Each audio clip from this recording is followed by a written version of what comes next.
Wow, napakasarap kabagis. Paumanhin po sa lahat ng aking mga kabagis na hindi kumakain ng ganitong ulam. Ibabahagi ko lang po kung paano namin niluto yung ganitong napakasarap na ulo ng kaibigan nating Piggy. Atin ditong tinakang-takang sa apoy ang ating kaibigang Piggy para maalis yung mga balahibo at siya'y maging bibong-bibo. At paliguan natin para siguradong malinis yung ating kaibigang Piggy.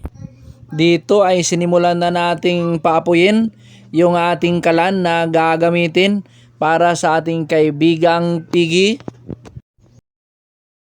Handa na natin yung ating mga ricado. Ayan si paring lemongrass. Ganyan lang pala no, yung pag-prepare ng ating lemongrass. Suksok lang natin dyan tapos idut-duot. Ayan, malinis na. Napakaganda ng pagkabugkot ng ating lemongrass. At yan ang iba pang kasama ni paring lemongrass na mga ricado. Dito ay sinimulan na nating lapwa-lapwaan yung ating kaibigang Piggy. Initsa-itsa na natin yung mga kasamahan ni paring tanglad. Kailangan nito para lalong bumango yung ating kaibigan. Ayan, sinimulan na nating palambutin yung ating kaibigan. Antay-antay lang tayo ng ilang oras kasi matagal-tagal din bago lumambot yung ating kaibigang Piggy. Ayan, bumukal-bukal na yung ating pinalambot na ulo ng ating kaibigang Piggy.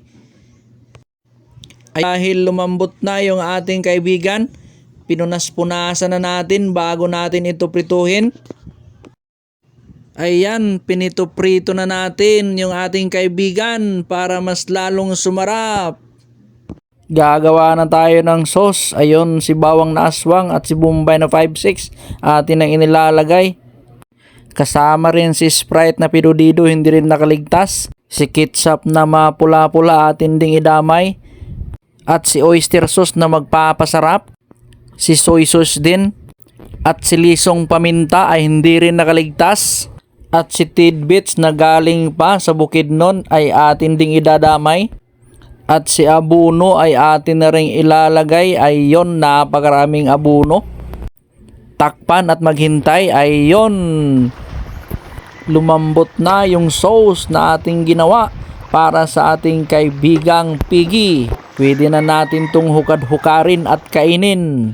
Ayun, kinamay na ni Kabagis kasama yung kanyang bibi Zia. Pakain-kain na sila. At yun, napakasarap nito kaibigang mga kabagis. Parang may kumbira sa bahay kasi ang saya-saya namin na kumakain.